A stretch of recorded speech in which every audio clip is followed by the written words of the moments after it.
Tatiana recently made a huge pivot in her company. That's because she spotted 3 blockers in her business model.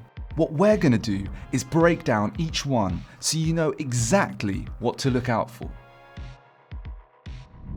Tatiana is Chief Product Officer at Sona. She and her team are on a mission to build Moldova's first tech unicorn. The main goal was to make $1 billion business that can scale fast. Back in 2020, her team raised $120,000 in venture capital and went on to spend 2 years putting their heart and soul into the project. But then, a hard truth emerged. They realized the business model just wasn't going to work. That's when they decided to make a big pivot. I met up with Tatiana to talk about what that process looked like. Hi everybody, my name's Nick. Welcome to the channel. I make videos for entrepreneurs and corporate innovators. And my goal is to help you take that idea. I bet you've got one floating around in your head right now. I want to help you take it and turn it into a potential $1 billion business. Before we go deeper into the Sona story, we need to understand a little bit of theory. The startups that reach $1 billion know how to do one thing really well. They know when to pivot, persevere, or kill their idea. Now the question is, how do we decide which way to go? That's where the design test loop comes in. It's from a book called Testing Business Ideas by David Bland and Alex Osterwalder. First, you go through the business design loop. You generate ideas, you make business prototypes like napkin sketches, business model canvases, and value proposition canvases. Then you assess whether it makes sense to move forward to the test loop. New business ideas are usually based on big assumptions. The test loop is where we break those assumptions down into smaller, testable chunks. These are called hypotheses, and you use a tool called the assumptions map here. Next, we run experiments like customer interviews, online ads, and landing page experiments. These experiments help us test each hypothesis and collect evidence. And we use the test and learn cards to capture the evidence at this stage. This enables us to learn and decide what to do next. Do we pivot? Do we persevere? Or do we kill our idea? Without using this process, we won't have the information that we need to make that decision. Typically, you need to go through this process many times. And of course, how this plays out in reality isn't as straightforward as it looks here. So let's see how Sona did it. Sona was founded by serial entrepreneur Dmitry Voloshin. Dmitry is an open water swimmer, and one day he was preparing for a race with his swimming coach. But he was really frustrated because while he was underwater, he couldn't hear his coach's instructions properly. That's when an idea came to him. He wanted to create a device that would enable him to hear exactly what his coach was saying while he swam underwater. But when they assessed the idea, there was a problem. Our engineering team first of all said that it is impossible. Dmitry didn't take no for an answer though. He kept pushing until the team found a solution. They used bone conduction technology to help swimmers hear up to 1 meter deep underwater and up to 300 meters away from the coach. The team identified a hypothesis they wanted to test. They then did customer interviews as part of the experiment phase. But what they learned really surprised them. And they said, no, it's a nightmare.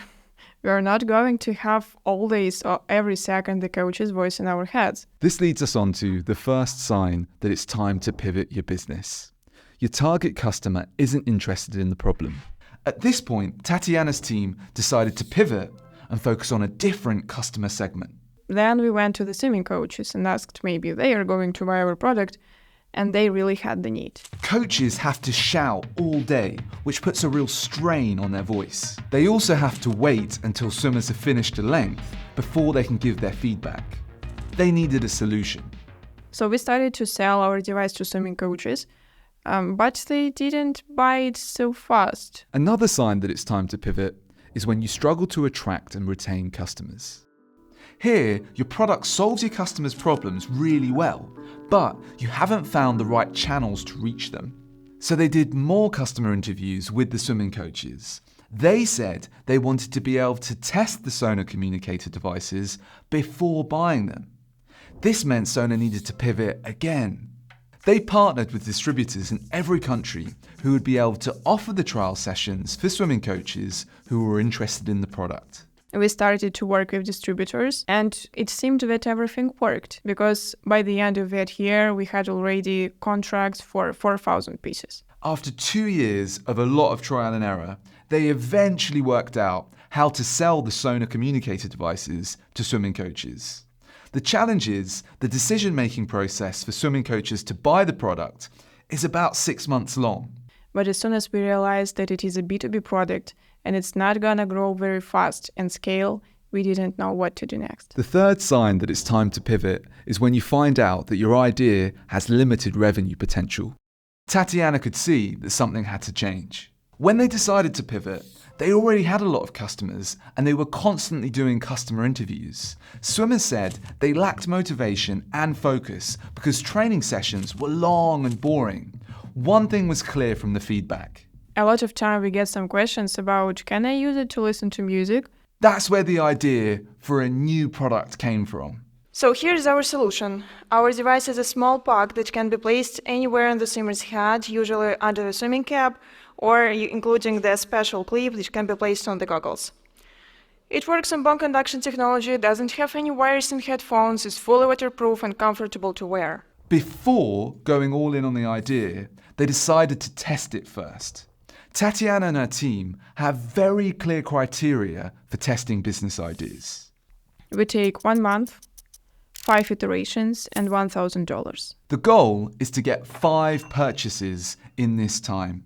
If they don't get them, they kill the idea and move on to the next one. Tatiana's team tested the idea for Sona Music with customers.